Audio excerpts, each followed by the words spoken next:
Hello and welcome to this live signing with Ryan Leake. It is release day of his new book, Chasing Failure: How Falling Short Sets You Up for Success.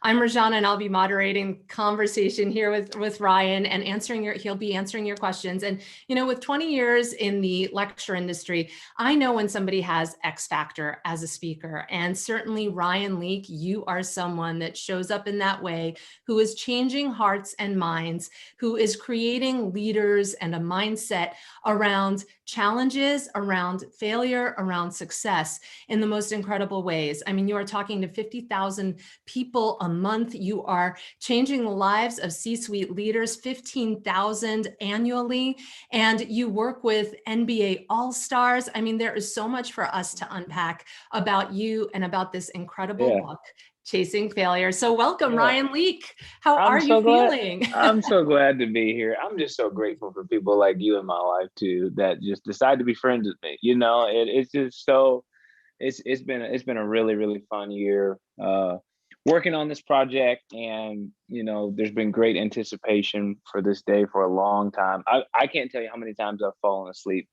thinking to myself, just make it to June 22nd. Just make it to June 22nd. And we're here. So it's an exciting day. Well, I mean, it really is. It's been a long time coming. And I know people want to dive in and we want to be able to answer questions. For anyone that is joining us here, I just want to do a little housekeeping and say that you can still go online and get your signed copy of Chasing Failure through premiercollectibles.com/leak. It's on there. And so, Ryan, let's just dive into the process. I mean, here you are, you speak so much throughout the year and you have for a long time. You're touching people's lives through your podcast, on stage. Why a book? Why a book and why this book? Yeah. Well, I think books can go places that sometimes my keynotes, my messages, my sermons can't always go. And so a lot of times a person's in a room and they're going, man, I heard that. That was great. But people like to have something to be able to share. In fact, I remember the very first time the Chasing Failure documentary came out. A friend of mine said to me, hey, I don't really watch documentaries, but I love reading books. Could you write a book about it? That was actually how the first version of Chasing Failure ever got written, was because somebody asked me to do it. I literally did that for one person. I just so happened to print 1,000. And then it was like, this isn't like a real book. Like, it's a book, but it's not like a book. Like, this is a book, And so there's just a whole different audience of people that just love reading, that will walk through an airport or walk through a bookstore. And, that's a way that a lot of people are educated that, again, may never, ever hear me speak. And so it's an opportunity to reach an audience of people that struggle with failure. And you just mentioned you had a first version. I believe you had 3 more. So it was 4 versions before this one, which, let's face it, that speaks to this idea of chasing failure. Talk a little bit about that, kind of what you learned along the way to bringing you to this impactful book. I think people often struggle with, I don't want to take the next step on something. I don't want to put myself out there. Not even just because they think it's going to fail. I think a lot of people think they're not going to do it because it's not going to be perfect, which, what is that? Like, what can we really say that we've put out there that was ever perfect? And so part of the Chasing Failure message is one that I'm currently living by writing a book about it. And, the first few times that I've written a book with this similar title, they weren't ready. They weren't exactly where they needed to be. I didn't have the people that I have now, people like yourself, people like a literary agent, people like Lacey, people, different mentors and friends of mine who are pushing me to level up. I didn't have that 5-6 years ago. And so I didn't really have a whole lot of accountability around the projects that I put out, that I do now. And so every version of Chasing Failure, I'd say it's gotten better because I've gotten more input, and it's just, it's a part of that journey. I think some people would go, oh, I'm embarrassed by those old copies, or, oh, I can't believe there were typos in there, and so on and so forth. And there's typos in all types of really legit books. That's called life. it happens. And there are typos in emails, there are typos in all sorts of things. And I think we're all aiming for perfection, but at the same time, I'm not really sure who can really relate to perfection, because I think all of us have some failures, some mistakes, and some flaws. And I think it's about time we own those. Yeah, absolutely. Well, listen, I mean, the thing about failure is we all talk about fail forward fast, learn from your failures, pick yourself Yeah. up and move. But one thing I was able to get from one of your seminal stories in this whole Yeah. thing, and how you went after the MBA and all of that, is this idea that even when you believe, most assuredly, you will probably fail. You Yeah. still decide to go for it because you know you're going to learn something from it. I think there's a Yeah. nuance there, a differentiator. Can you speak to that a little bit about how that Oh, is a little different from just this idea of failing forward and you get into something and that piece yeah. of it? Well, I think people, when they think about their past mistakes or past failures, they get a lot of shame from that. But I think you could look at that exact same scenario and take copious notes on, okay, what did I actually learn from that? What is it that I don't want to experience again in that scenario? And how can I move forward with that? And so um, I was speaking for a pretty large financial group just about a month ago, and you would think a year and a half into virtual spaces that we've all figured out all of the technology that goes into how to do this well. And obviously, with a lot of your help, we've leveled up on my virtual presentation. Well, there was one time I was presenting to this group, and my audio went out within the first 5 minutes of the keynote. And so I spent 50 minutes talking to this group, and they were in the chat saying, "Hey, we can't hear you." Except I couldn't see the chat because my screen was on full screen for my PowerPoint presentation behind me. And so when I talk about chasing failure and learning from your failures, I'm not talking about just the Phoenix Suns. I'm not talking about something that just, I'm not talking about just a couple of typos in some old books. I'm talking about a current, like, hey, this stuff, you would think, well, that doesn't happen at the level that I'm at now, but it does, and I was embarrassed. I apologized profusely. You do all of the things. And they said, well, here's the deal. We read your slides. You were very animated. You've got great stage presence. It's just like, and now I owe them one, right? I owe them a couple of free events, and it just, I can sit and beat myself up over that, or no, I've figured out a way to make sure that my audio is on and that the chat is on, and I've got multiple screens now, and we're just getting better. And so those aren't easy pills to swallow, but either you're going to learn from them and get better, or and I owned it. Does that make sense? I think people Mm, sometimes try to run away from it or try to blame somebody else. No, this one's on me. yeah. And and so even if, and again, it's technology. It wasn't like I just didn't show up. It wasn't like, it wasn't on that level. And so, it just, sometimes things like that just happen. Yeah, absolutely. I mean, do you recollect a time when you were in your younger years, your younger self? What was the first time where you experienced failure, but with a new twist on it? uh I'm trying to think of the first time that I like really, really just tanked. I think I've always had a positive outlook on life in general. There was a constant reframing. There was I remember my dad had a stroke in fifth grade. I thought, man, this is a time for me to grow up. Like, it's time for me to take on more responsibilities. And I think back now, and I'm going, I can't believe, that didn't hit me harder. Does that make sense? Like, I'm going, man, Mhm. should I have grieved a little bit more?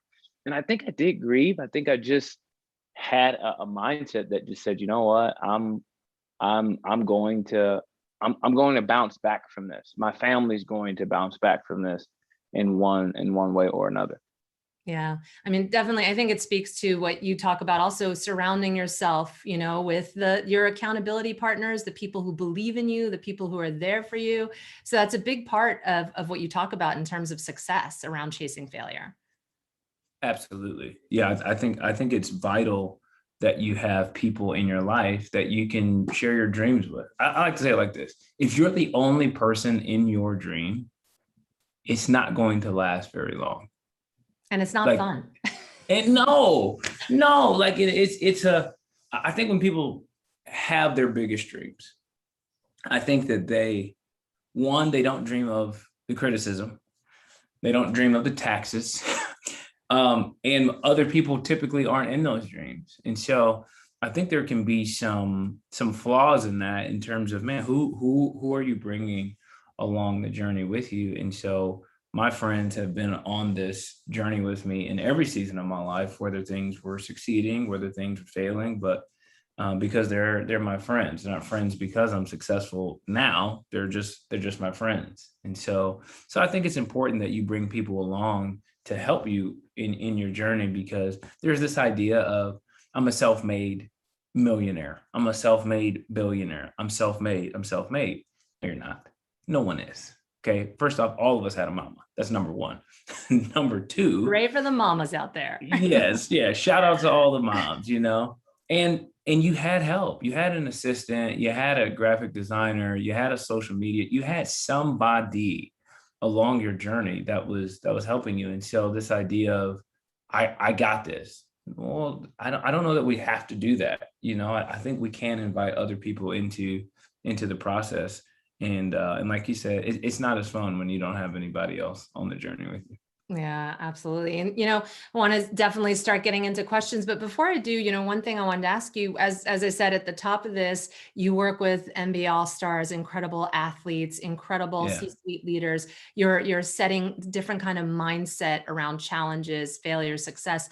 What are Yeah. some of the things, or what's the one thing for anyone watching this today that you could set them on a path to think Yeah. differently about what it means to chase failure?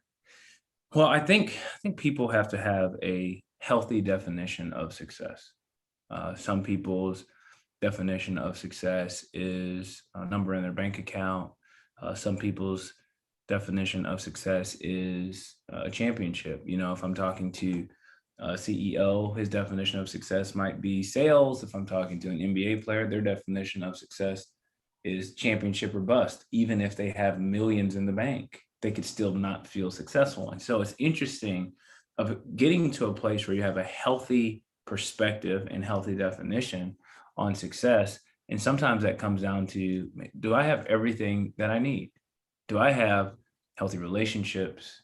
Do I have a healthy sense of purpose? Do I feel like I'm adding value to other people's lives? And so I think what I try to do with some of the top performers in the world, in the business world and in the sports world, is I try and give them a healthy sense of success that, hey, your identity isn't on the line, even if the media says it is. Your identity isn't on the line, even if being publicly traded is the goal line for everybody else. Even if your dad told you that, hey, this is what you have to do with the company. Well, all of those things are nice and dandy and let people be people, but have you actually defined for yourself what's an actual win for you? Because at the end of the day, there's plenty of people that want to be president, but there can only be one at a time. So, and there's been less than 50 in history. And so does that mean everyone else is a failure? Absolutely not, because there are many ways to make a difference in the world that you and I live in besides being president. And there's lots of ways to win besides holding up the Larry O'Brien trophy in the NBA. So I think people have to have a healthy definition of success. And I think they have to have a level of going, okay, when am I at a place where I can truly be content? Like where I can truly say, okay, I'm actually hitting my mark, and I may not have everything that I always want, but I do have everything that I need. I love that. I have to say, I've got it here on page 87 of your book. Don't let failure define you, right? You write, yes. So fear is often the first offender. Shame is the real killer. Shame's banner campaign is not that you failed, but that you are a failure. Failure is not an event. It is not an outfit. So don't wear it. I love that. Yeah.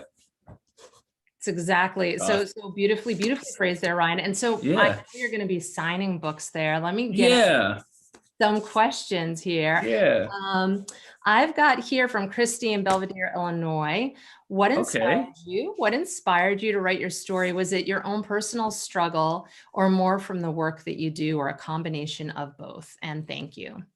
Belvedere, shout out to Belvedere. Belvedere, most people don't know where Belvedere is. It's just outside of Rockville, Illinois. A lot of people don't know where Rockville, Illinois is either, but that's in the Chicagoland area. And, what inspired me to, write about my story and write this book is I encounter so many people that have big ideas. They've got big dreams, but they're just so afraid to fail. And I thought, I want to help them get past that. And I don't want people to chase foolishness. I want them to chase failure. And there's a big difference. Okay. Like, I don't want people to do things that would either A, cause them harm, or be detrimental to their health, or detrimental to their household income. I tell people all the time, don't quit your day job for a side hustle. Make sure the side hustle is so overwhelming that it's worth leaving a day job. But I think the other thing that I see, the reason that people fail, when people bring me a great idea and they go, hey, I don't think this is going to work because of X, Y, and Z. Most of the time I'm going, it's because you weren't willing to do the homework.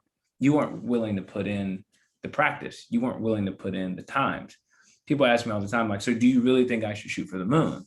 I say, yeah, I do. I just think you should count the cost of what it takes to get to the moon. Very few humans in history have made it to the moon. And do you know the amount of people that have to help them get to the moon? Do you know how hard it is to work at NASA? Did you know that it is 80 times harder to get accepted into NASA as it is getting into Harvard? Okay, 80 times harder getting into NASA than Harvard. And that's if you want to go to the moon. And so you're talking about people that are in the top 1% of human history. So when a person has a top 1%er dream, I always just want to ask them, do you have top 1%er disciplines? Do you have top 1%er habits? Or are you trying to go for a top 1%er dream with 99 percentile type disciplines? So often people want extraordinary results from ordinary habits, and that's just not how dreams happen. And so when I talk about chasing failure, I'm going, hey, you need to be learning from some of your past failures and counting the cost for what it takes to succeed. When you're working with some of that top 1%, do you still see them struggling with those habits and the consistency, which is something that you also talk about in terms of success? If they got into the top 1%, there is something extraordinary about them. I know NBA athletes who work out after every game. And if you saw what they do before a game to what they do before a game is probably 2.5 times as hard of anybody's normal workout. That's before the game. Then they actually play the game against some of the top athletes in the world. And then after that, they'll go do another workout. They're extraordinary. Now, do they have their own struggles? Certainly.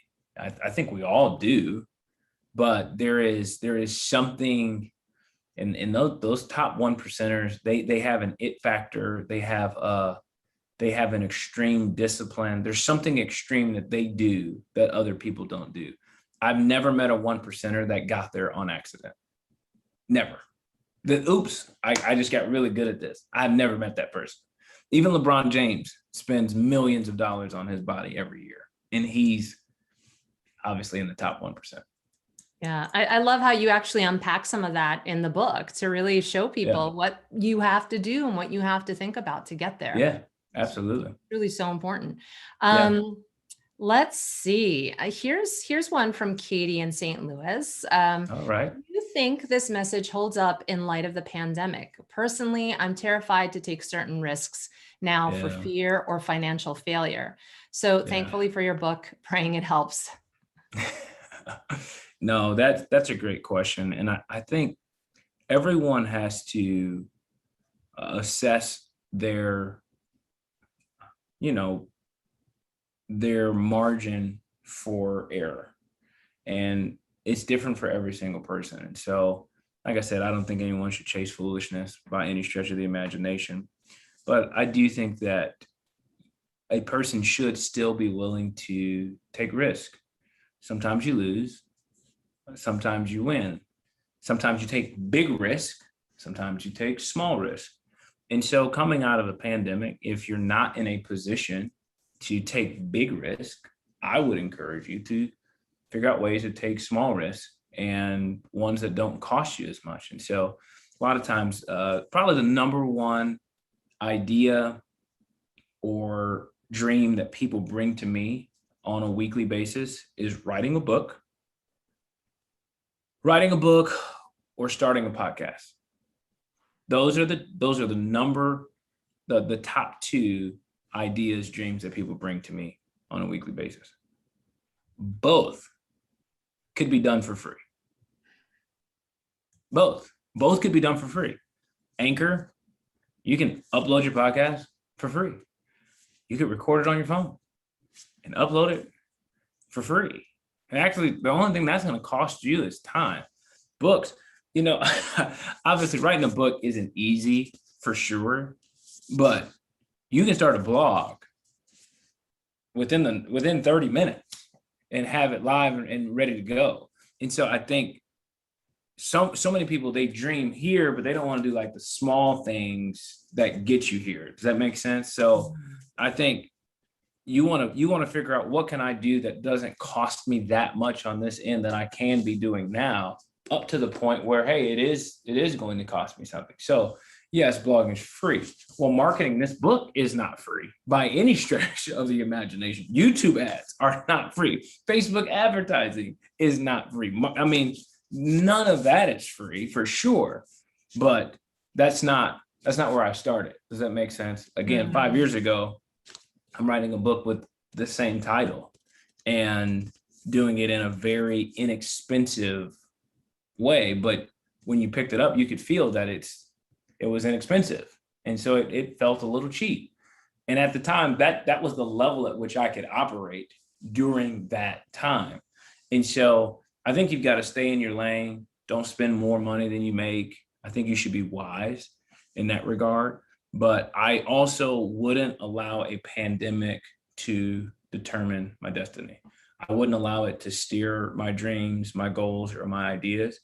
In fact, during a pandemic, I decided I wanted to get better at my craft as best as I possibly could be, and not step back into because again, I think it comes down to a mindset that people have around, who am I? What am I doing? What kind of season are we in? I remember there was one point in the pandemic where something good would happen, and I felt like I couldn't tell anybody because there was so much bad going around, almost like we all had to go to a pity party and none of us could leave. And at one point I woke up and I went, well, you know what? We've actually got to make the most of this thing. And sometimes being at home drives me crazy, but at the same time, 5 years from now, I'm going to wish I had this. So I'm going to enjoy it. And I'm going to figure out how I can add value to people's lives via Zoom. And if I can do that, hey, let's just figure it out. And so again, I think it really comes down to a mindset, and I just refuse to allow a pandemic to defeat my mind.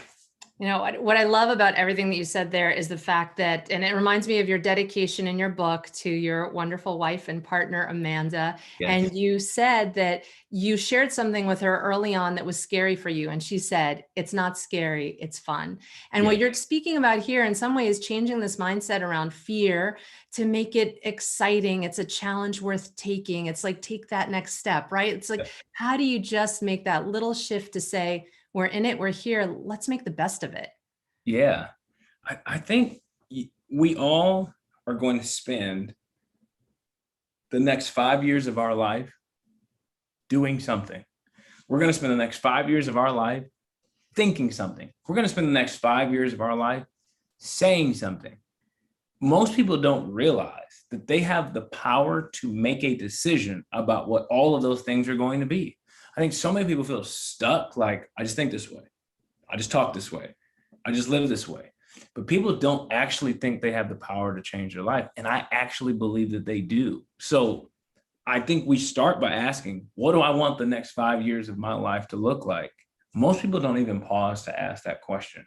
And so I think it is about taking the next step of going, okay, first identify where you are. Second step, identify where you want to go. Most people don't even stop to do that. Most people are so busy managing their current lifestyle that they never pause to think, could it be possible that I could have a different one? And what would it take for me to be able to pull that off? And so I think a mindset is, hey, I could spend the next 5 years of my life going, is there going to be another virus? What's going to happen in the economy? What's going to happen with politics? What's going to happen with the market, crypto, sport? I mean, all of these things we're almost waiting for other people. And I just made up my mind a long time ago, regardless of who's president, my goals remain the same. I'm going to continue to add value to people. You know, it's though, and I realize that who's president does change things, but one of the things that does not change is my goals. And there will never be a day where I wake up and think, I'm just not going to add value to people today. I'm done. I'm just done. No, I've already made up my mind what I want the next 5 years of my life to look like, regardless of the situation. And so I just encourage people to make that shift of ownership of like, this is your life. You get to make decisions about what it's going to look like in the future more than anyone else does. Yeah. And to your point, you need to pause to think about it. And that, you know, the pandemic gave us the greatest pause in a way. So people absolutely like that. Yeah. You know, I've got, this is one I'm interested to hear your answer. And two, Joel from New Orleans asks, okay, New Orleans. Were there ideas, points, or stories that didn't make it into the book, but you wish they did? And can you share them here? I am dying to know, Ryan, what did not make it into this book? And do you have another book in you because of that? Oh my goodness. I mean, if I wrote about all of my failures, I would have multiple books. Are there any stories that didn't make it into the book that I wish were? You know, I think some of the, I can't really tell a lot of stories about some of the higher profile clients or players that I work with that, you know, I think that are just some really, really great stories. I'm trying to think if there's anything else that I didn't.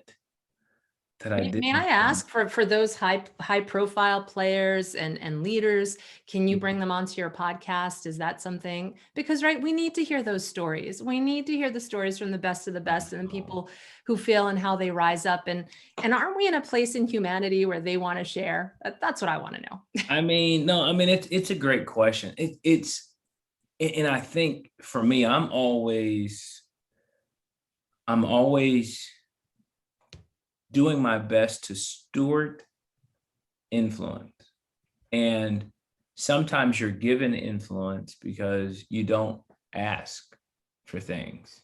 Does that make sense? And so it's kind of that measurement of, you know, where are we in the relationship of, you know, whether you're paying me or if I'm in a volunteer position to have a voice in your life, at what point am I, you know, I guess proverbially cashing in on that, or am I? So it's always, I've always wrestled with that of going, how much and I know I have friends who have counseled presidents, talked about it, and then they were never invited back to the White House ever again because they talked about it. Does that make sense? And so it's just one of those things where I just, you know, if you're really going to develop trust, I think with influential people, it really has to be there.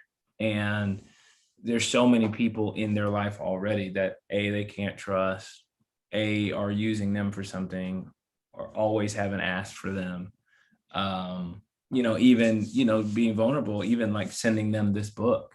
And, you know, what every author is supposed to do. I'm giving you the behind the scenes here. I don't even know if I'm supposed to say this, but every author is supposed to call the most influential and famous people they know, period. Call them, ask them to tweet about your book. That's just part of writing a book. And you know what? I just woke up the other day and I said, you know what? I'm going to send this book to my most influential and famous friends. And I'm just going to give them a book. If they want to post about it, that is their own prerogative. But for me, I just kind of go unconventional and here's the reality. When you start looking at the numbers on some of those things, it doesn't move the needle that much. It's just perception. It's more of a cool factor than actually selling books, And so for me, I just kind of have to, I've made a decision. I want to value relationships more than transactions. Now, some of my friends have said, dude, I want to post about your book. Can you send me a graphic? Can you send me a book? Man, absolutely. And I would say some of those relationships are a little bit deeper, and that's great. But I've always, and again, you've been a person in my life that's like challenging me on a lot of this stuff too, of just like, hey, Ryan, like we got to get some stuff moving. But I don't know. I think Stop being so humble. Yeah, I don't know. I sleep a little bit better at night with some of that. But honestly, I think I will say this. The first version, or I should say the first draft of the 5th version of this book was 10,000 words longer. And so there is, I did a whole chapter on it factor that didn't make it into the book. It was just that's part of chasing failure, is you write a ton, you throw a lot of paint on the wall, and then later you decide what's going to stick, what's going to be best.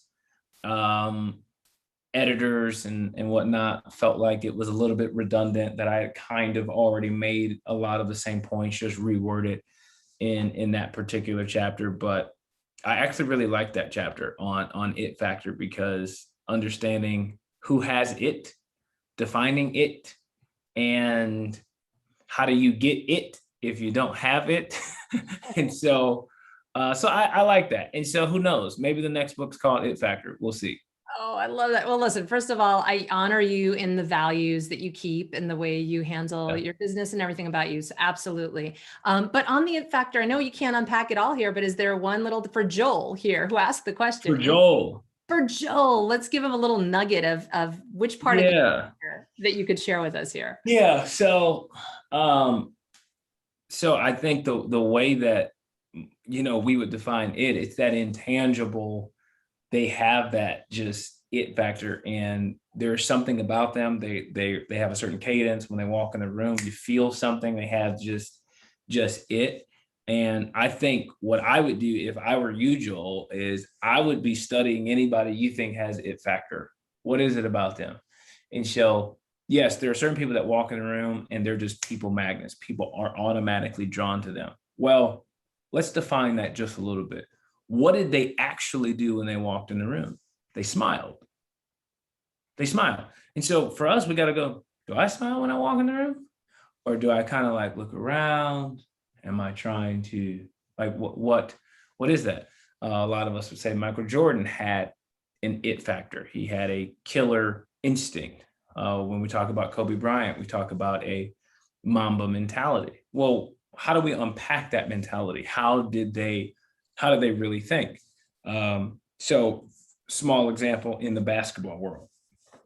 There is great debate happening right now in the basketball world as to if you should double team somebody in open gym. What does that mean?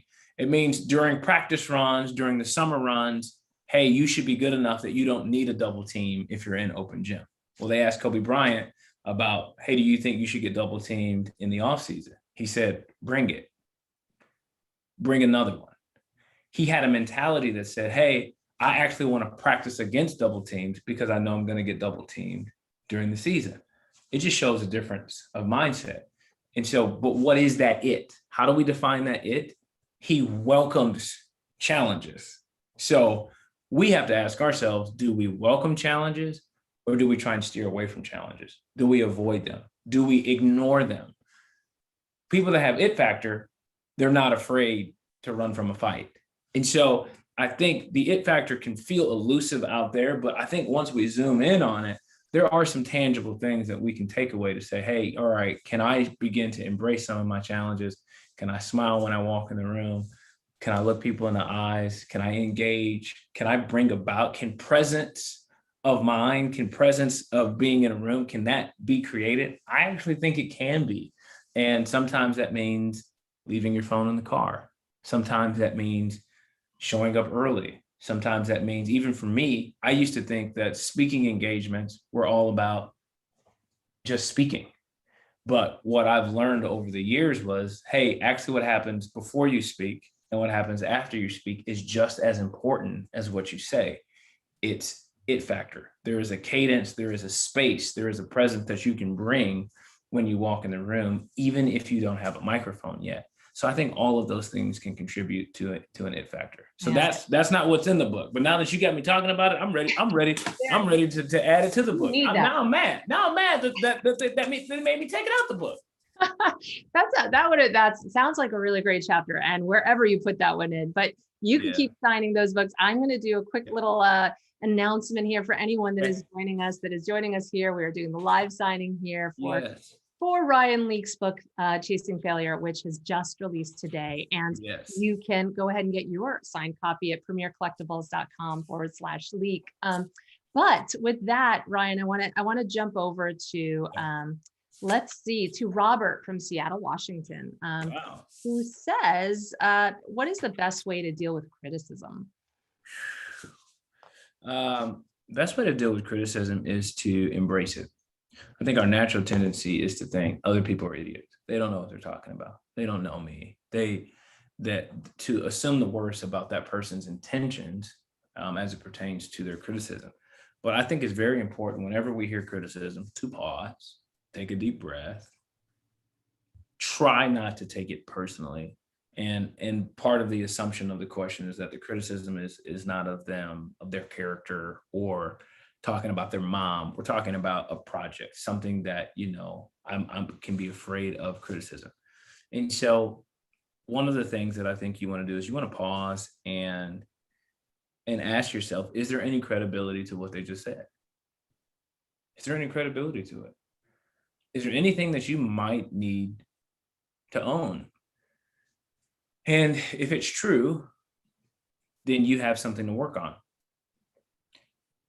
If it's false, you should feel very complimented that somebody paused long enough to criticize you, which means that you're actually on the path to doing something great, because there's nothing great in the world that doesn't have criticism. In fact, if you don't have criticism, you should be worried. You should be very afraid. You should welcome criticism. There is nobody. I remember I was riding down the street with my wife the other day, and I saw a bunch of people on Twitter going off on Bill Gates like 2 years ago, and it was a simple tweet about technology, and I'm thinking, he's not a controversial person. Like, how is he getting criticism? And it's just like, he's Microsoft. He's a billion. Like, he's Bill Gates. Like, it doesn't matter if you're a nice guy or nice gal or nice person. None of that matters. If it's good, if you created anything that is worthwhile, it's also worth criticism. And so I think having a filter for it is very important. I also would recommend having a group of people in your life that you can voice some of that criticism to see, hey, these are people that I've trusted. These are people in my life that I know want the best for me. So I can take the criticism to them and say, hey, do you think that there's some credibility to this? And allow them to be a little bit of some referees in your life to say, hey, let's turn the volume up on that. Let's turn the volume down on that. They may not have context for what you said or what you did or what you put out there, and they'll be able to add. Your friends, your trusted comrades, if you will be able to, I believe, give you a perspective on whether or not criticism has credibility or not. But I think it can be good. And here's the deal. You can't control what people say about you or the things that you put out, but you can control what you do with what they said. So what you do with that, hey, I want to learn from it. I want to take it to some friends and see if there's some credibility here. And then you move on. Yeah. And it speaks to like ego, right? If you don't allow we all have our own ego about things, but if we don't allow that to get in the way, Right. it helps us see the lesson in it. Right. For sure. Yeah. So here we've got one from Scott in Dallas, Texas. Oh, hello, Dallas. Hello, Dallas. What was the process of writing this book like? And did you learn anything new about yourself during the process? Oh my gosh, absolutely. I learned something new about myself almost every week. The process is grueling. It is very, very taxing. And it really comes down to your goals, essentially. And I have pretty lofty goals as it pertains to this book. I want it to be a bestseller. If I did not want the book to be a bestseller, I would say it would be about half as grueling. The challenge with writing a good book is it requires a part of the brain that is very nerdy. It requires alone time. It requires great research and sourcing that research and finding all of these little quotes and being able to figure out what fits. And so I have on one board failure stories just for days. And then I've got on another one my failures for days. And then you've got an outline and sort of ideas of like, okay, where do I want to take people on a journey and what are people struggling with the most? And then you got illustrations, and then you got 5 points here, you've got 3 points here, and you've got criticism. Okay, you've got the fear of failure, you've got shame. And so you're just trying to manage it all. Well, as soon as you get that final manuscript, you're like, whew, that was hard. And I felt so accomplished when I finished the book until I had our first marketing meeting. And I went, which is almost like you have to become a completely different person. Okay, because you sell your book at the end of the day. There is no one coming to save you. Okay, like you are the person that sells your book, even if you have the greatest marketing firm in the world. Like at the end of the day, it's on you, which requires a completely different part of the brain, which requires having really great relationships. And I happen to have a pretty large audience, which a lot of authors just don't have. And so then it's just like, okay, how do you manage that? What's the best form of communication? Email lists, text lists, graphics, videos, all of those things. That is it is a grueling process through the whole thing. So it is not easy. Yeah. But it's fun. For sure. It speaks to what you talk about. You need to know your why. At the end of the day, why were you doing it? Why are you doing it? And it gets you through those challenges, right? Absolutely. This question right here speaks to your backgrounds, growing up a pastor's son and, being on the teaching team of 5 mega churches. And this is from Gregory, loved Park, Illinois. And he just says, just wanted to say, you are the one who broke down the wall of hesitancy to truly give my heart and life back to Jesus, Sunday, June 20th. And I wanted us to share that here because I think it's just a great opportunity for anyone that doesn't know sort of your background, growing up a pastor's son and just the incredible, work that you do teaching just on every level weekly. Can you just share a little bit about that part of your life, what it means for you, and how, Wow. again, it speaks to your values and your truth that you're living every day. Wow. Well, that's a really cool story. I definitely didn't see that one coming. I think there are so many people who are spending their life kind of grasping, you know, sort of looking for purpose. And I personally believe that a person's going to really discover their purpose when they connect with their creator. And and that's why I love Jesus. Everything that we know about Jesus, everything that I teach about Jesus, he's our bridge to God. He's our connection to that. And so it's great being able to work in corporations and with leaders and athletes. But I get just as excited to get on a stage on this past Sunday where he was and just talk about Jesus and what it looks like to follow him. And this past week, I spoke on um, Peter, who was an extremely flawed individual, and how he still was Jesus's right hand man, and he just continued to use his life, even though he had failed time and time and time again. The posture of Jesus towards Peter was a hand reached out. And I think sometimes people get a picture of Jesus or a picture of God that's like this. Get it together.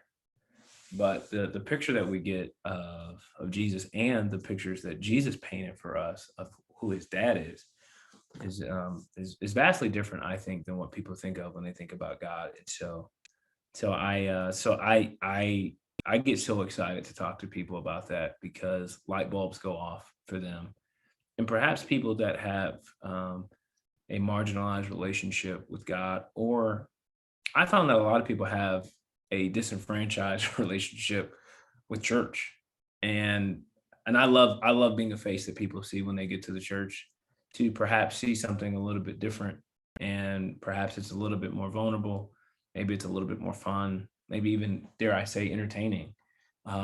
Because honestly, when I read the scriptures, I laugh a lot. I think, I can't believe that just happened. And how did we miss that? And why were we so serious when we read it? Like, do we not see the humor in the text? And so I feel privileged to be able to live in my sweet spot, which I talk about in the book, of just being able to help people. A lot of days that's in church, some days that's on Zoom, some days it's on Instagram, and some days it's in person. But I feel like I get an opportunity to add value to a lot of people, and I consider myself privileged being able to do so.